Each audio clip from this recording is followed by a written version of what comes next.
Que assim seja, graças a Deus. Então vamos lá.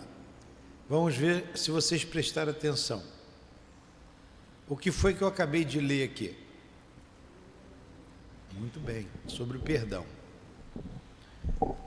A mesma pergunta da semana passada. Não precisa me dizer, vocês têm que perdoar alguém? Alguém guarda mágoa dentro do coração? Sobre alguém? Pois é. Vocês precisam de perdão? Alguém precisa perdoar vocês? Alguma coisa que vocês fizeram, que se arrependeram, não deveria fazer? Até mesmo em pensamento. A gente está aprendendo aqui que antes da ação a gente pensa. O pensamento também é uma falta grave quando a gente pensa no mal. Quando a gente pensa no mal, às vezes a gente não faz o mal porque tem vergonha, mas a gente pensa. Vou espirrar.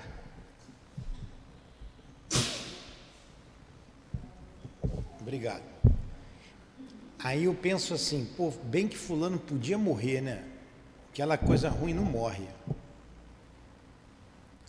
Mas se eu pudesse, eu ia lá e matava o fulano. Eu não vou matar o fulano ou a fulana porque vou ser preso, vou passar vergonha, eu não tenho coragem de fazer isso. Mas tomara que alguém faça isso por mim. Qual a diferença de eu pensar assim e eu ir lá e agir?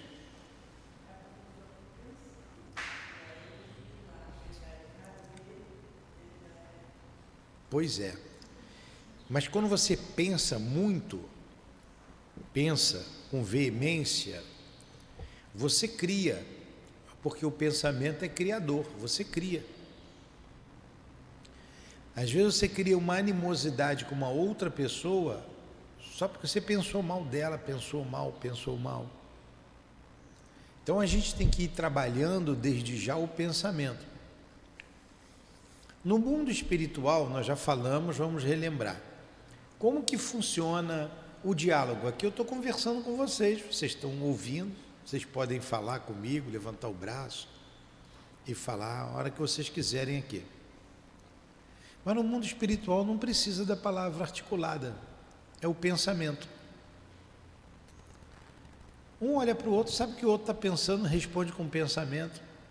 Tem a linguagem articulada como a nossa? Sim, tem também. Mas os espíritos em condições medianas, mais para cima, é através do pensamento. Se a gente não educar o pensamento agora, a gente vai passar vergonha. Vai todo mundo morrer mesmo? Daqui a pouquinho está todo mundo se encontrando lá do outro lado. Porque o que são mais alguns anos diante da eternidade? Quase nada. Daqui a pouquinho está todo mundo sem esse corpo físico, com o corpo espiritual, e a gente olha um para o outro, sabe o que o outro pensa, o que o outro sente. Graças a Deus aqui na Terra não aconteceu isso ainda, né?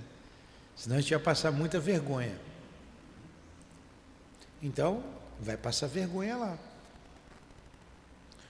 E o perdão, a gente já está estudando perdão já há um bom tempo. Quando ele diz, perdoar aos seus inimigos é pedir perdão para si mesmo. Perdoar aos seus amigos é lhes dar uma prova de amizade. Perdoar as ofensas é mostrar que se está melhor.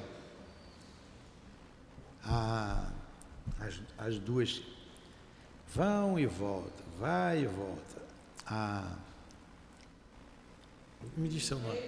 Keila e a Mara.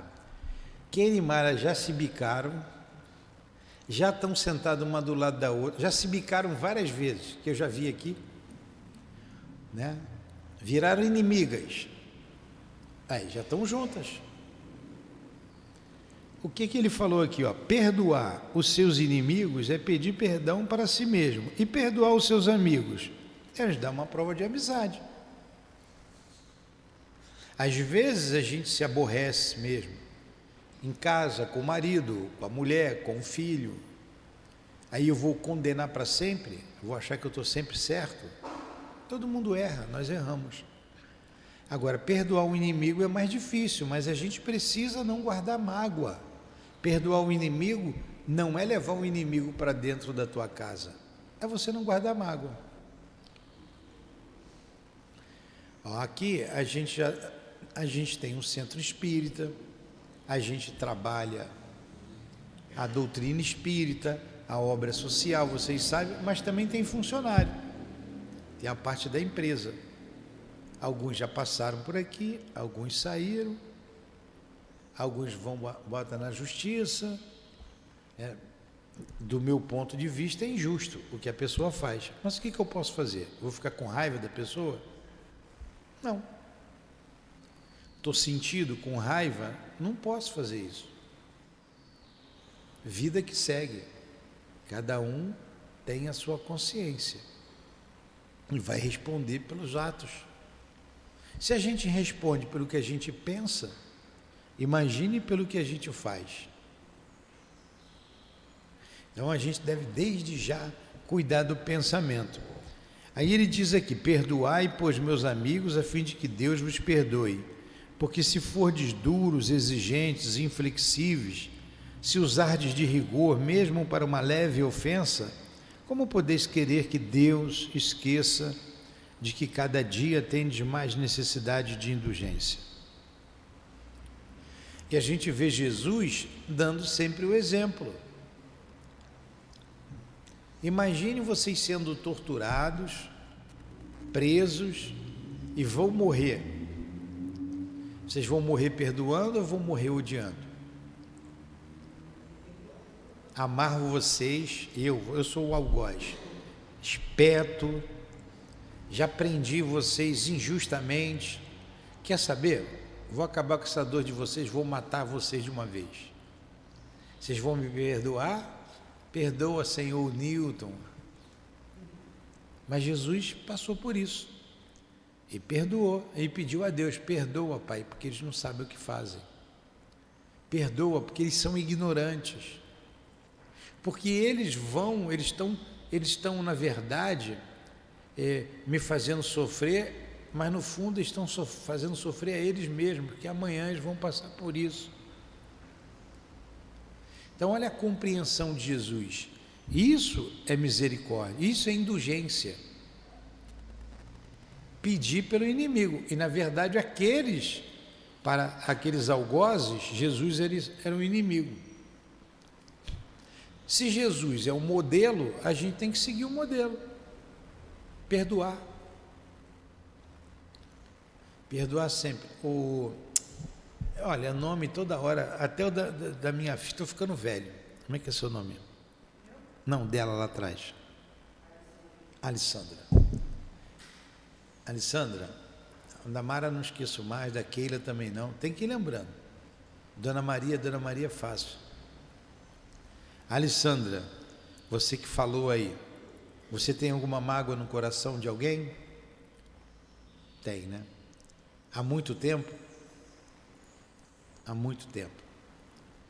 E se você morresse hoje, esse alguém morresse hoje também? Aí vocês iam ficar com mágoa um do outro lá no mundo espiritual? E se um morresse na frente, você ia perseguir o outro? Se você morresse hoje, você ia atrás dele para se vingar? Ele não ia te ver, da mesma forma que a gente não está vendo os espíritos aqui. Nós não estamos vendo, vocês estão vendo os espíritos sentados aqui? Mas eles estão. Aí você também vai ficar invisível a ele, ou a pessoa, né? A ele ou a ela, não sei quem é. Você iria se vingar?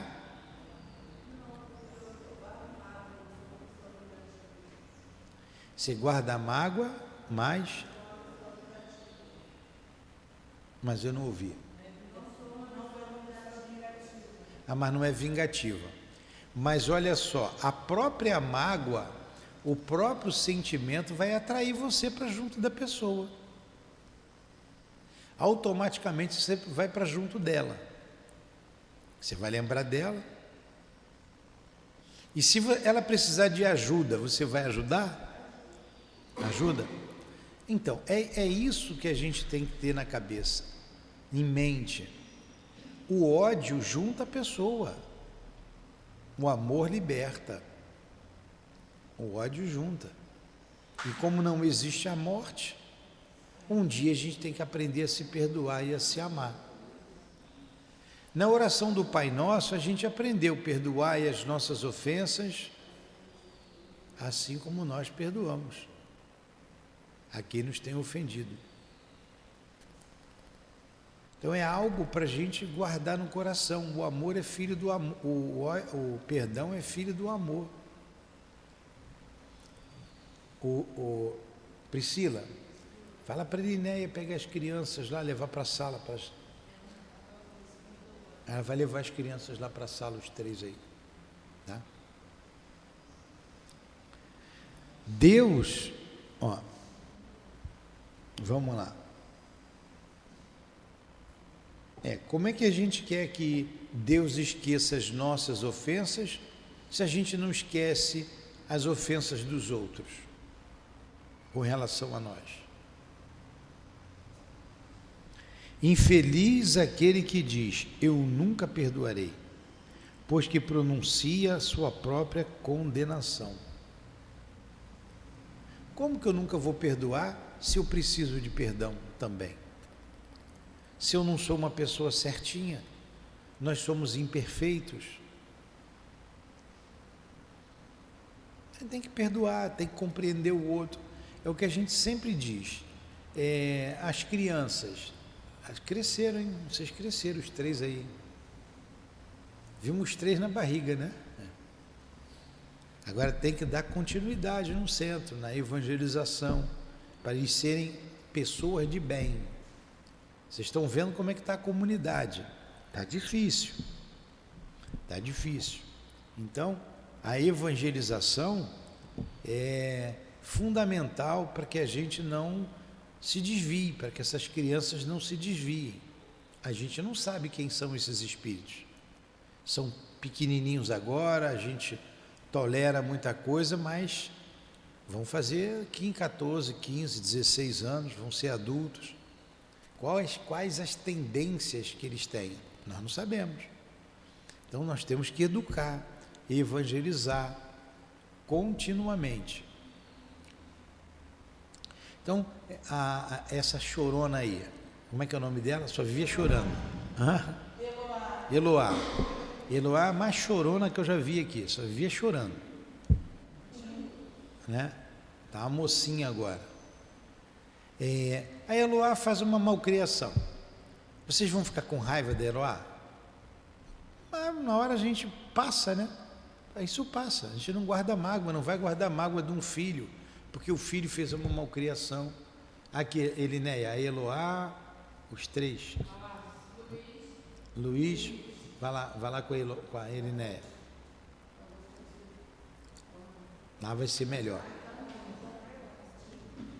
Sem chorar, Eloá.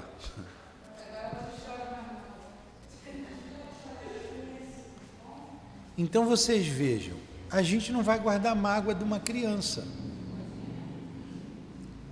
Deus olha para a gente como se nós fôssemos crianças, Ele não guarda mágoa, Deus nem perdoa, porque Ele não se sente ofendido. Da mesma forma que a gente não se sente ofendido com a criança. Então o ideal é que a gente não se sinta ofendido quando alguém quer nos magoar, ou magoou, ou fez uma malcriação, ou tentou nos prejudicar.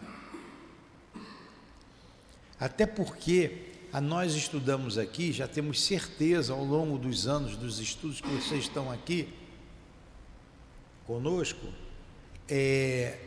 a reencarnação, para a gente ela é uma verdade, um fato. E na vida passada, retrasada, na outra, o que a gente fez? O que a gente deixou de fazer? A gente não lembra. Graças a Deus a gente não lembra. Então a gente pode ter certeza absoluta, precisamos de muito perdão. Aí a gente quer perdão de Deus, quer perdão das pessoas. Eu queria me reencontrar com algumas pessoas e poder dizer para elas, pô, me perdoe, vamos começar de novo, vamos tentar fazer certo. Mas passou, já fez a bobagem, já errou. O importante é a gente levantar e continuar. Até porque quando a gente faz mal, quando a gente erra, quando a gente ofende alguém, a gente está ofendendo e errando para com a lei de Deus. Porque se o outro segue, eu não preciso ir atrás do outro. Eu posso reparar o mal que eu fiz ao outro com outras pessoas. Judas não traiu Jesus? Jesus teve que nascer de novo para Judas reparar o mal que fez? Não, Jesus seguiu, ele foi embora. Quem ficou com o problema foi Judas, que teve que reencarnar. A gente não lembra a reencarnação dele. Ele teve que reencarnar e reparar o mal que ele fez. O Emmanuel, vocês já ouviram falar no Emmanuel, né? O guia lá do Chico. Ele disse que Joana d'Arc é a reencarnação de Judas. Quem foi Joana d'Arc? Joana d'Arc hoje é a padroeira da França. Então lá no século XVI havia uma guerra, a Guerra dos 100 Anos, entre França e Inglaterra. Os dois nunca se bicaram, né? Franceses e ingleses. Guerra dos 100 Anos. E a França estava toda dominada quase toda dominada pela Inglaterra. E Joana d'Arc, ela ouvia as vozes, ela ouvia suas vozes, ela via os espíritos e ouvia. E ela era uma menina, ela tinha 17 anos, numa cidade pequena, tinha uma igreja, que ela frequentava a igreja, e ela ouvia as vozes dos santos, os santos que estavam lá na igreja. São Miguel, Santa Margarida e Santa Catarina. Deixa eu ver aqui. Sempre esqueço um. Quais os santos que Joana d'Arc via?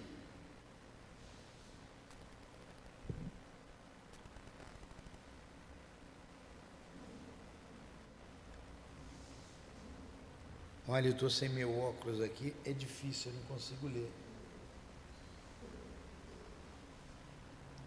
Quais os santos que Joana d'Arc via? De acordo com o Brasil Escola, Joana d'Arc alegava que tinha visões e ouvia as vozes do Arcanjo Miguel, da Santa Catarina de Alexandria e da Santa Margarida de Antioquia. Então falei certo. Botei aqui para vocês gravarem. São Miguel, Santa Catarina e Santa Margarida. Era realmente aqueles santos que estavam ali? Não necessariamente, mas era a fé dela, fé católica, fé simples. Então ela via lá o São Miguel conversar com ela. Santa Catarina e Santa Margarida. O que os santos falaram para ela? Ela era uma menina, 17 anos. Olha, tem uma missão para você.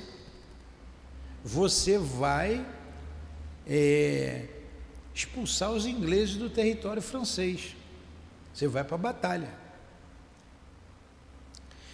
E como que ela vai fazer? Como é que eu vou fazer isso? Você vai. Nós vamos te ajudar, nós vamos te orientar.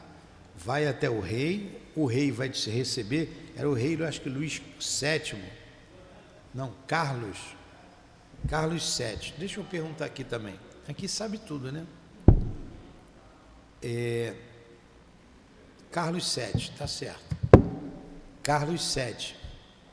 E só tinha, ele estava naquela cidadezinha pequenininha e o território francês todo dominado já pelos ingleses. E ela vai até o rei, enfim.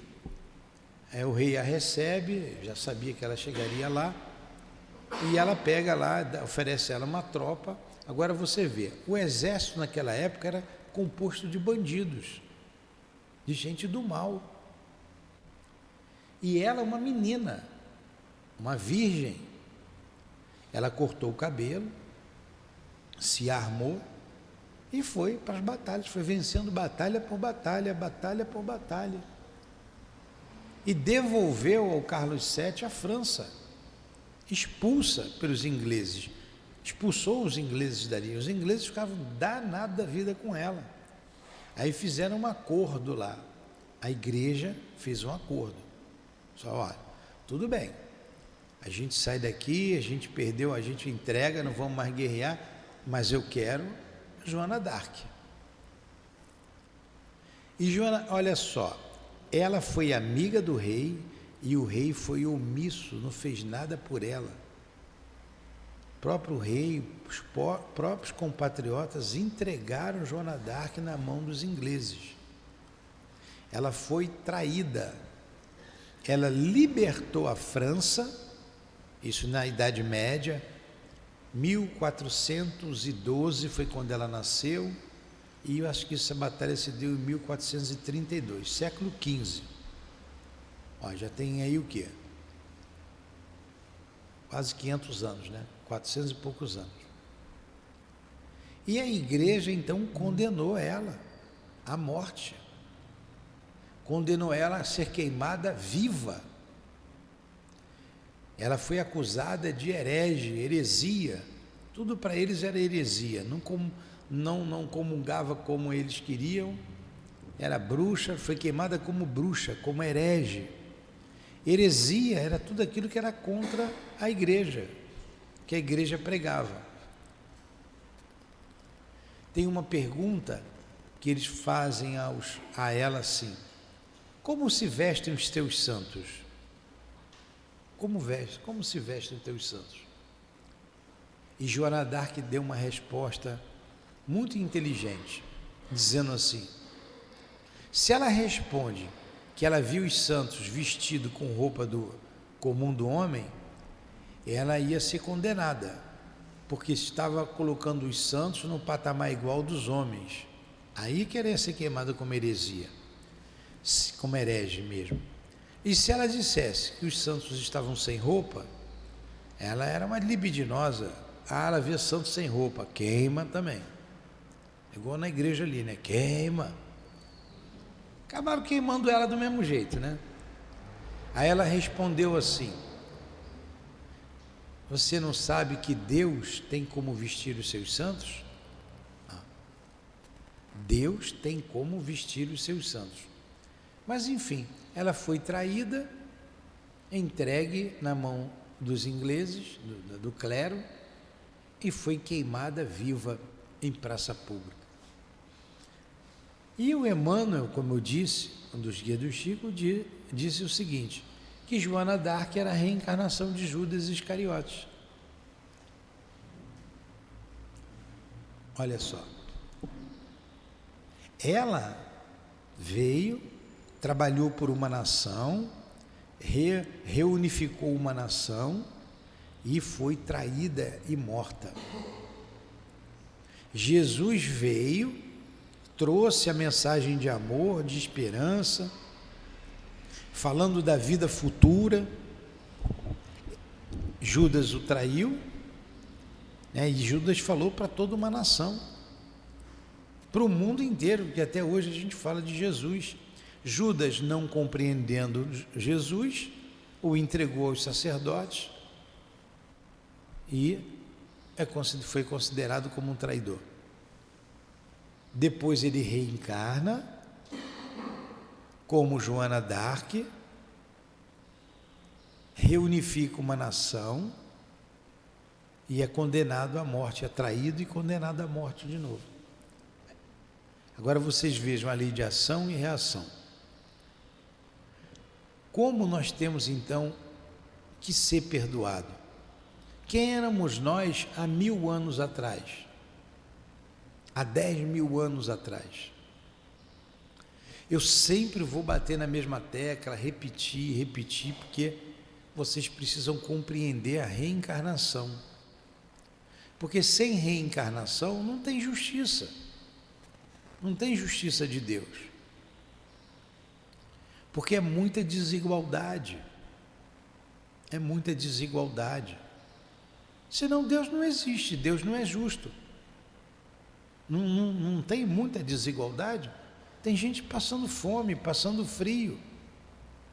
Tem gente se alimentando do que quiser. Tem a casa toda aquecida. Tem nação passando por guerra. Meninas sendo estupradas, violentadas. Aqui mesmo, aí nas comunidades nossas aqui. E por que outras não são? Então, ou Deus existe, ou Deus não existe. Se Deus existe, Ele tem que ser justo. E como eu vou compreender essa justiça? Só compreendendo reencarnação. Hoje, nós estamos numa posição social. Hoje. Amanhã estaremos em outra. Ontem estivemos na mesma ou em outra posição. Isso é circunstancial, é variável. Porque ninguém aqui, nenhuma de vocês aqui, deve ter o espírito aí, vocês como espíritos, deve ter muito mais conhecimento e pode ser muito mais moralidade do que eu que estou falando aqui do Evangelho. Agora foi necessário vocês virem numa posição de pobreza para trabalhar o quê? De cara vocês têm que trabalhar a humildade. A humildade. Porque pobre não é sinônimo de humilde. Pobre é posição social. O que tem de pobre orgulhoso, com o nariz em pé. Então vocês estão aprendendo a trabalhar a humildade, a serem humildes. Tem que estar trabalhando a obediência, porque vocês arrumam um emprego normalmente de subordinação, é subordinado, tem um chefe, e a gente então aprende o quê? A obedecer, a dizer sim senhor ou não senhor, mesmo para um chefe injusto. Mesmo para um chefe injusto. Então eu estou trabalhando o que em mim? A humildade. Eu estou trabalhando o que? A viver com pouco. O pouco que eu tenho, eu ainda tenho que dividir com o vizinho que tem menos ainda. Eu estou aprendendo a ser econômico. O que mais eu estou aprendendo com a pobreza? Eu estou aprendendo a ser solidário. Porque eu sei o que é passar frio. Eu sei o que é passar fome. Eu sei o que é passar necessidade. Então, o outro está passando, eu vou ser solidário com ele. Amanhã, quando eu tiver uma posição mais elevada, eu vou ajudar. Quanta coisa vocês estão aprendendo? Nós estamos aprendendo. O rico está aprendendo o quê? A distribuir os seus bens em forma de trabalho, de oportunidade para os outros, a se compadecer com a dor do outro, porque o rico de hoje foi o pobre de ontem. O pobre de hoje foi o rico de ontem. E assim a gente vem caminhando, trabalhando a alma nossa. Eu ouvi aqui a Luzia dizer uma coisa interessante. A palestra dela foi muito boa. O que a gente aprende numa festa? Tem uma festa ali. Qual o aprendizado que a gente tira? A gente vai para a festa, come, bebe e vai para casa. A festa estava boa. Tinha doce, tinha comida. Então, partindo de que deu tudo certo na festa, não teve confusão nenhuma, vocês foram na festa e foram para casa. Que aprendizado vocês tiveram? Vão fazer um passeio.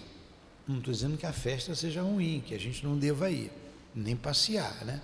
Vão fazer um passeio. Vocês vão fazer um passeio, vão lá num lugar bonito, tudo bem, é bonito, deu tudo certo, vocês voltam para casa no final do dia. Que aprendizado vocês tiraram do passeio? Agora vamos para uma outra situação. Vocês tiveram um ente querido que morreu, uma mãe, um filho, alguém bem perto que vocês amam muito. Vocês tiram um aprendizado ou não tiram? Então a dor faz a gente tirar aprendizado. A gente aprende com a dor, muito, muito. Amadurece a alma, amadurece o espírito.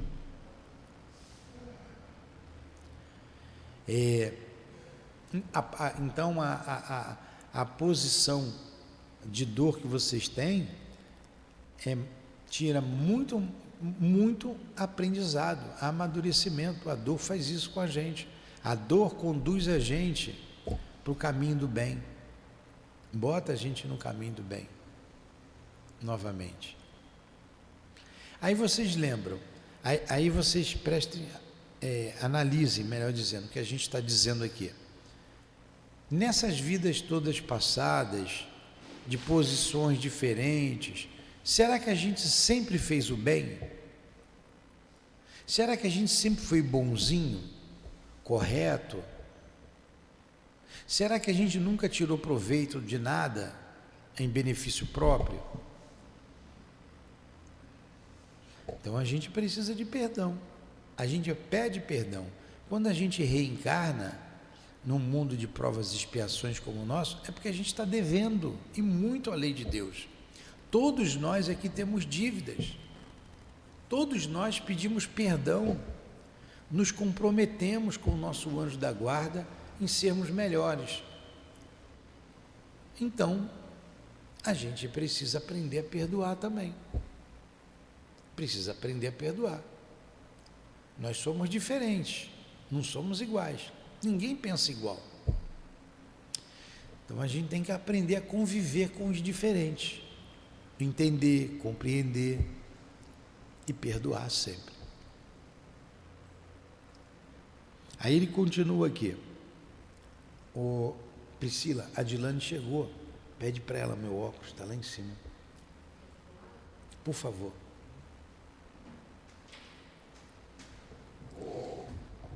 Aí ele continua: infeliz daquele que diz, eu nunca perdoarei, pois que pronuncia a sua própria condenação. Aliás, quem sabe, se analisando a vós mesmos, não vereis que fostes o agressor? Quem sabe, se nessa luta que começa por uma insignificância e termina por um rompimento, não fostes vós que desferistes o primeiro golpe? Se uma palavra ofensiva não escapou de vós, se usaste de toda a moderação necessária, sem dúvida, o vosso adversário errou ao se mostrar tão suscetível, mas essa é mais uma razão para ser indulgente e para que ele não mereça a reprovação que vós lhes dirigis. Admitamos que tenhais realmente sido ofendido numa determinada circunstância. Quem pode afirmar que não envenenastes o fato por represália e que não fizestes degenerar em grave aborrecimento o que poderia facilmente ter caído no esquecimento? Se dependia de vós impedir as consequências e não o fizestes, sois culpado. Admitamos finalmente que não tendes em absoluto nenhuma reprovação para fazer a vós mesmos. Então maior será o vosso mérito se vos mostrardes clemente. Então o que foi que eu li aqui? Que numa contenda qualquer, nesse sentimento de mágoa, não foi a gente que começou a confusão. E se teve a confusão, se a gente teve oportunidade de encerrar, mas a gente alimentou. Então tem que botar tudo na balança. E se realmente eu não tenho culpa nenhuma, foi o outro que errou mesmo e ponto. Eu não fiz nada por isso. O problema é mais uma razão para me mostrar clemente. Eu vou contar uma história para vocês, que eu já contei aqui.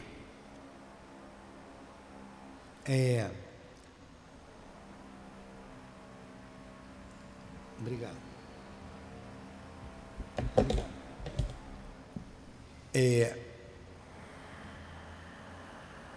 Uma vez, já que veio gente nova, eu vou contar de novo.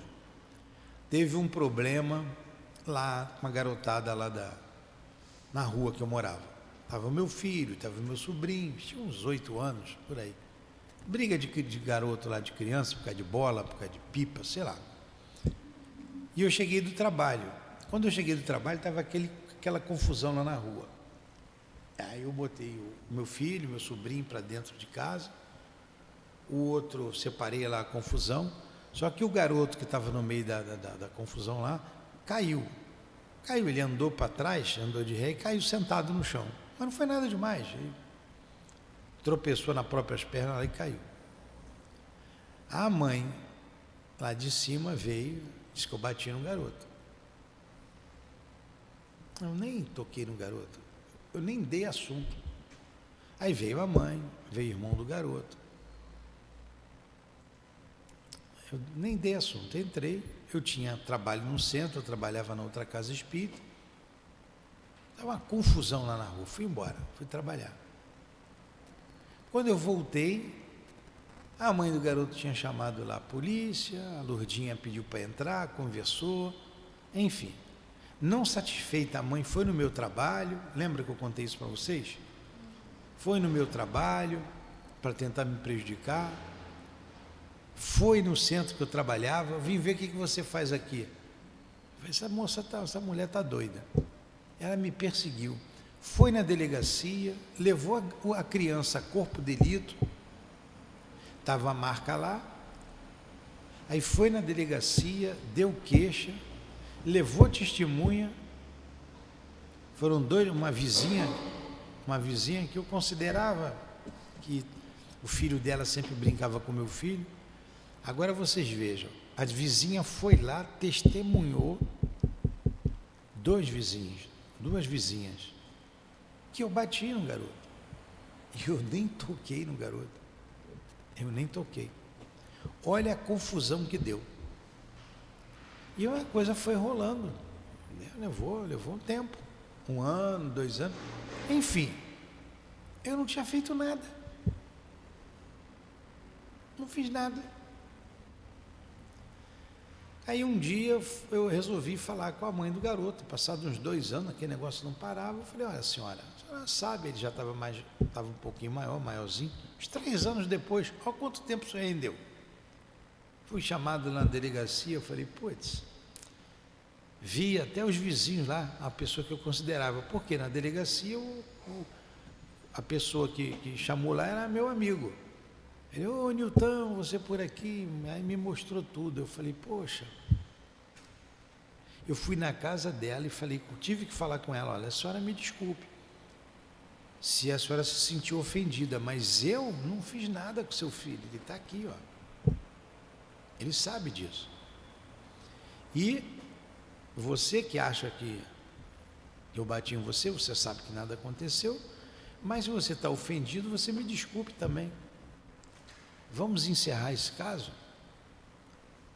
Senão eu vou ter que também arrumar testemunha, advogado, a senhora vai ter que provar realmente que aconteceu, eu vou levar o que não aconteceu, e a gente vai ficar nessa contenda, por quê? Vamos encerrar aqui. E ela falou umas coisas que eu nem me lembro lá.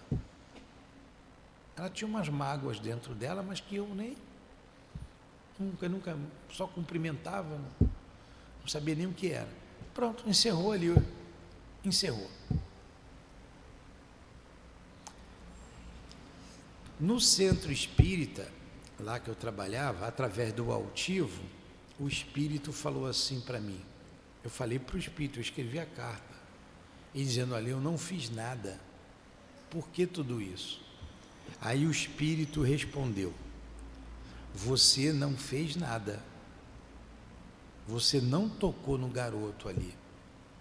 Mas a marca estava lá, pedindo reparação. Ó, a marca estava pedindo reparação. Se não fui eu, se eu não fiz nada, e a marca estava ali pedindo reparação, de quando foi essa marca? De vida passada. Foi de vida passada. Eles guardaram a mágoa até para outra vida. Eles não lembravam da vida passada. O Newton fez isso comigo. Não. Porque ele não tinha pai. A mãe, o irmão e o garoto. Os três com um ódio imenso. E eu não tinha nada contra eles. Absolutamente nada. Ainda fui lá tive que ir lá pedir desculpa, mas eu pedi desculpa para quê? Foi dessa vida? Não, na verdade eu pedi desculpa do que eu fiz lá atrás. Olha o que faz a falta de perdão, o que faz a mágoa, a dor que ela provoca, você leva isso para outra vida. Aí você reencontra o outro na outra vida. E você exige a reparação. Você quer a reparação, porque ele te magoou. Ele te infringiu. Lá atrás. A gente não lembra. Por quê? A gente só lembra dessa vida. Esse cérebro aqui é de quando eu nasci até hoje. Mas o que está na minha alma das outras vidas que eu não me lembro?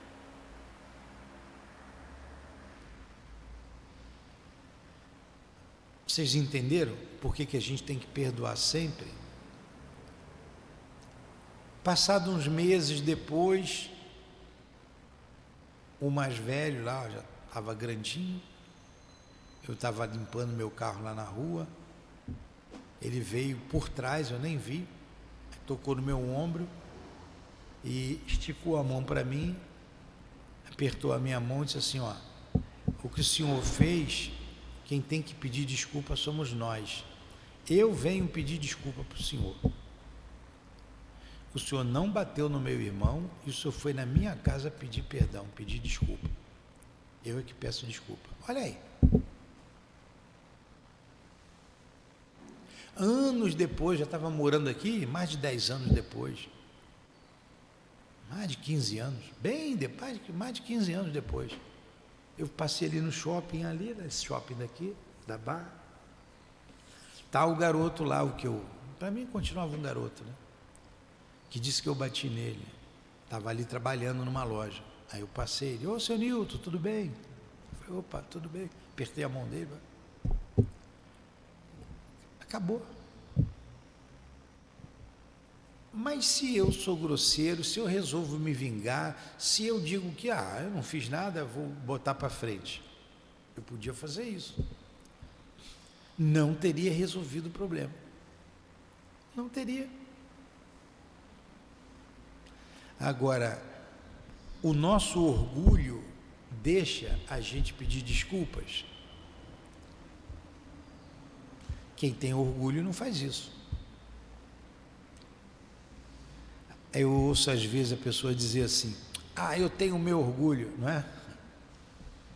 Que coisa feia ter o orgulho. Orgulho de quê? Se a gente não é nada. Quem somos nós? Não somos nada. Nada. Uma bactéria, um vírus que só vem em microscópio, mata a gente. Você vê pessoa forte, musculosa, cheia de saúde, morreu de Covid, um vírus. Um resfriado derruba a gente. Quem somos nós? Então a gente tem que ter muita humildade, muita simplicidade. Aprender a ser humilde, aprender a ser simples. Nós somos filhos de Deus. E se somos filhos de Deus, somos herdeiros de Deus. E Deus criou a vida, criou a terra, criou o universo inteiro. E se somos herdeiros de Deus, o universo nos pertence.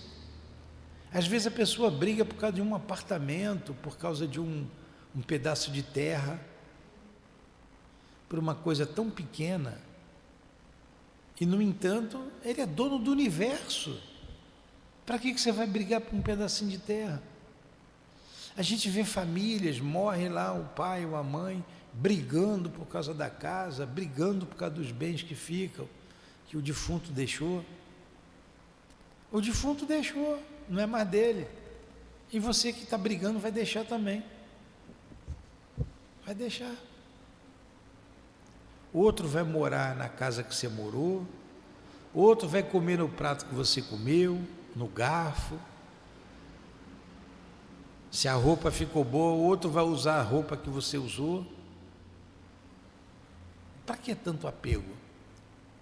Para que tanto egoísmo? Para que guardar mágoa? Para que guardar raiva? Aqui eu vejo gente na casa espírita fazendo malcriação toda hora para mim. Aí some. Daqui a pouco volta. A gente recebe do mesmo jeito que recebeu a primeira vez. Sejam bem-vindos, vamos lá. E eu vejo que é o puro orgulho, besteira, bobagem. Então a gente tem que aprender a compreender o outro, saber que nós não somos melhores do que ninguém. Eu não sou melhor do que vocês, vocês não são melhores do que eu. Está todo mundo no mesmo barco, na mesma luta.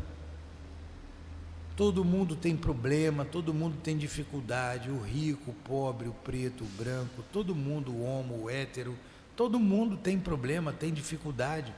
Somos todos irmãos, somos todos filhos de Deus. A gente erra sim, o outro erra, mas a gente também erra.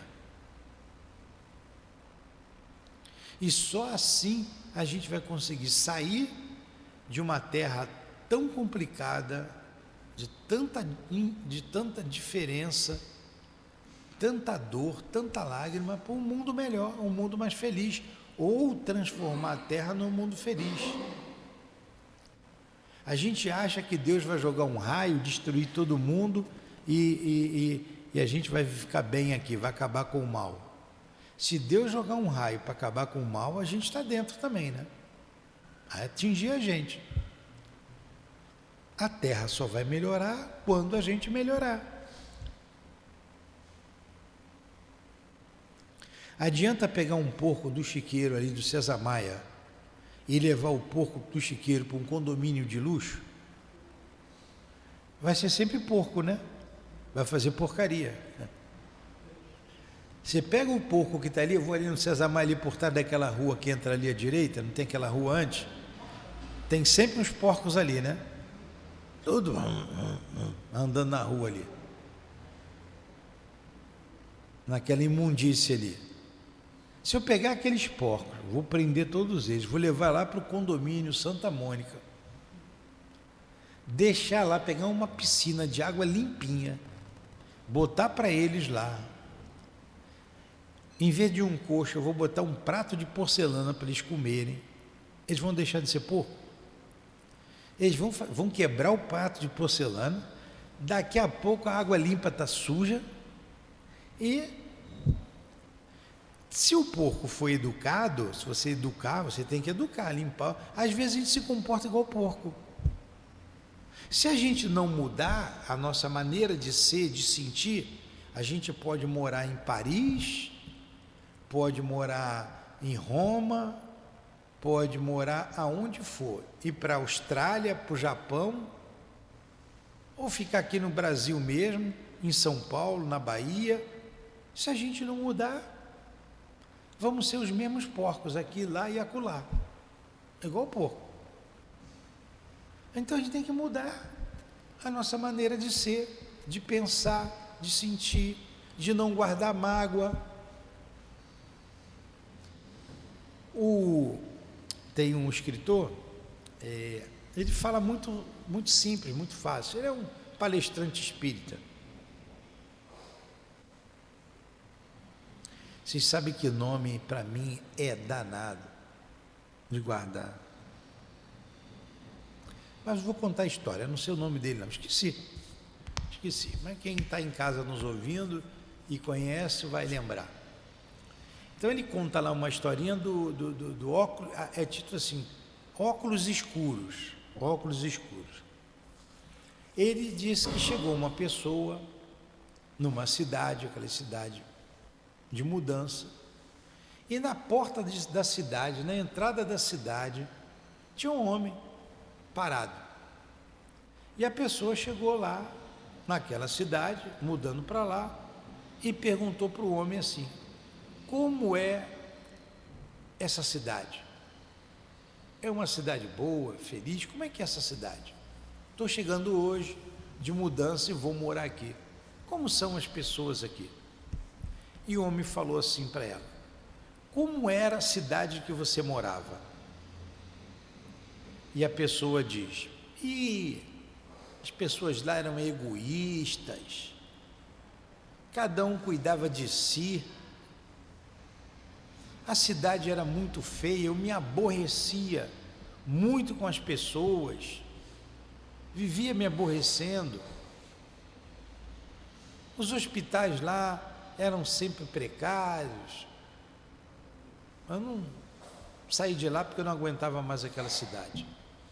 Aí o homem diz assim para ela: ó, essa cidade aqui as pessoas são egoístas, a situação aqui dos hospitais são precárias, você não vai gostar daqui também não. E a pessoa foi. Depois chega uma outra pessoa de mudança para a cidade e fala com o homem lá da porta. Estou contando a história aqui do meu jeito, mais ou menos, tá?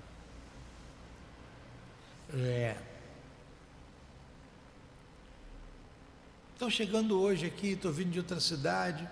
Aí ele faz a mesma pergunta: como é que é lá a tua cidade?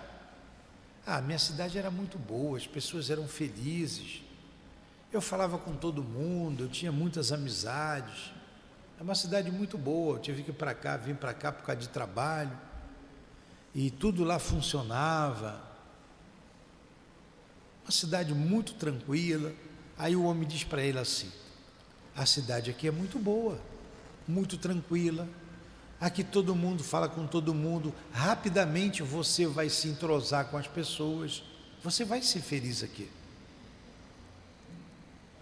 Aí, moral da história, o óculos escuros, é como você vê a vida, como você vê a sua vida.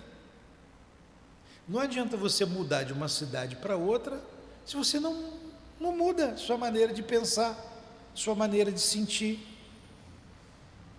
Se você não perdoa, não adianta você ter tal ou qual posição social, ser rico ou ser pobre, ser feio ou ser bonito, morar num lugar chique ou morar num lugar pobre, porque você é você.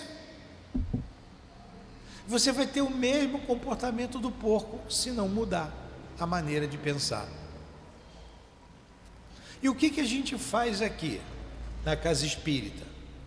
Vocês chegam aí, boceja, coça a cabeça, olha o relógio, essa aula não acaba, porque a gente está falando para a alma de vocês. Esse é um recurso, um alimento para a alma, que vocês vão levar para sempre. Pode ser que vocês não mudem hoje, pode ser que não mude amanhã, pode ser que leve a vida inteira ou 2 vidas, mas a semente está sendo lançada. Depende de vocês botar isso em prática. Eu ia muito no César Maia, no Santa Luzia, no Fontela, fui na casa de vocês quase todas, dessas mais antigas eu sempre fui. Quem veio recentemente eu não tenho ido mais. Por quê? Por causa da violência, então eu não vou mais. Não vou lá me expor, porque está muito violento. Mas como eu já disse aqui há um tempo atrás, ali num lugar pobre, eu vi casa bonita, arrumadinha, tudo direitinho, muito simples, e vi também bagunçada, desorganizada, tudo fora do lugar, tudo sujo. Então não é o lugar, é a pessoa. Eu morei num barraco. A minha mãe, eu tinha que tirar o sapato para entrar em casa. O chão era vermelhão, antigamente tinha vermelhão. A minha casa era vermelhão. Brilhava, minha mãe passava enceradeira ali. Tinha as florzinhas dela lá no quintal, que ela plantava. Era água de poço. O banheiro era fora do barraco, era barraco. Era barraco. Mas era um barraco feliz.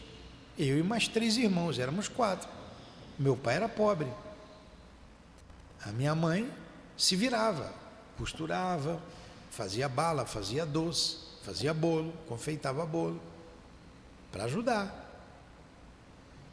Então, a gente é que faz o lugar, a gente é que faz. A gente precisa mudar.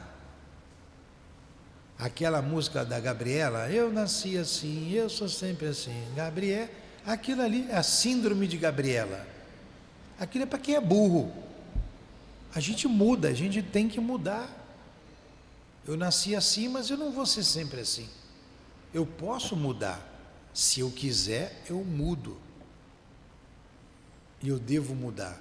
Eu devo perdoar. Eu devo compreender o outro. Porque eu também preciso de compreensão, eu também preciso de perdão. Senão a gente nunca chega a um bem comum, a um resultado comum.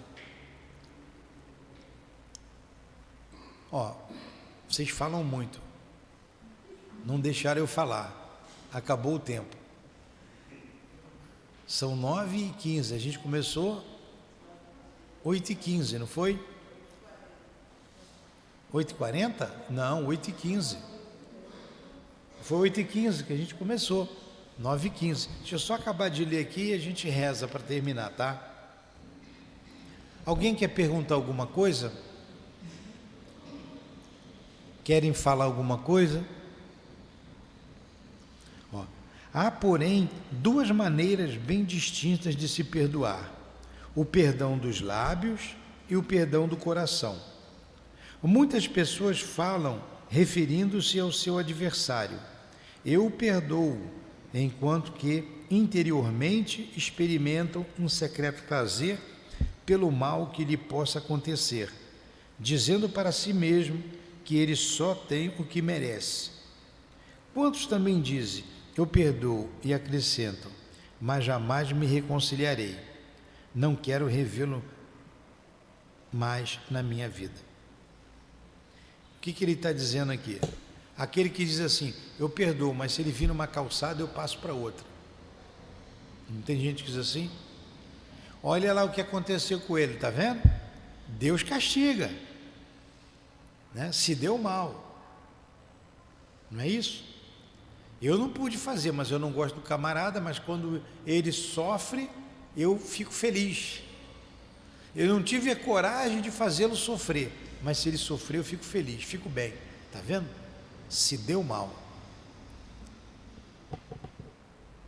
É o perdão da boca para fora. Esse é o perdão segundo o Evangelho? Claro que não. O verdadeiro perdão, o perdão cristão, é aquele que tudo esquece, lançando um véu sobre o passado. Então aquelas pessoas lá aceitaram o meu pedido de perdão, de desculpas. Foi o perdão verdadeiro. E eu também não fiquei ofendido com o que eles fizeram. Eu não fiquei ofendido. Não guardei mágoa. Eu já estava estudando, eu ia para o centro, eu não guardei, eu não fiquei, não senti nada. Esse é o único tipo de perdão que será considerado, porquanto Deus não se contenta com as aparências. Ele sonda o fundo do coração e os mais secretos pensamentos. Eu não estou dizendo, o modelo é Jesus. O que eu estou querendo dizer é que naquele momento ali eu fui feliz. Eu já fui infeliz em outros momentos, mas naquele momento eu não consegui passar na prova, no teste, graças a Deus. Ninguém se impõe a Ele com palavras e simples fingimentos. Ninguém se impõe a Deus com fingimento. O esquecimento completo e absoluto das ofensas é próprio das grandes almas. O rancor sempre é um sinal de baixeza e de inferioridade. Não vos esqueçais de que o verdadeiro perdão se reconhece muito mais pelos atos do que pelas palavras. Paulo, apóstolo, Lyon, 1861. Acabamos o estudo. Alguma pergunta? No question? Então a gente vai fazer a prece, aí parar, vai ter um intervalo aí de 10, 9h40 ou 9h30? 9h30, intervalo de 10 minutos, vamos estudar a Revista Espírita, tá? Obrigado, Jesus, pela manhã de estudos, obrigado aos espíritos amigos da nossa casa de amor, ao altivo, à minha amada Lourdinha, às irmãs queridas, a todos vocês, muito obrigado. Que Deus abençoe vocês, que Deus nos abençoe. Abençoe as mães, as crianças que aqui estão, os pais, e que possamos ter um resto de dia proveitoso, um dia equilibrado, um dia de paz. Que seja então em nome desses benfeitores que dirigem a nossa casa de amor, em nome de Allan Kardec, de Leon Denis, em nome do amor que vibra nesta casa, do nosso amor, do teu amor, Jesus, e do amor de Deus, nosso Pai, acima de tudo, que encerramos os estudos da manhã de hoje. Que assim seja.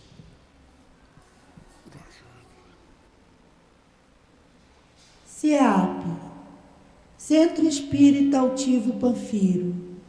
Uma casa de amor.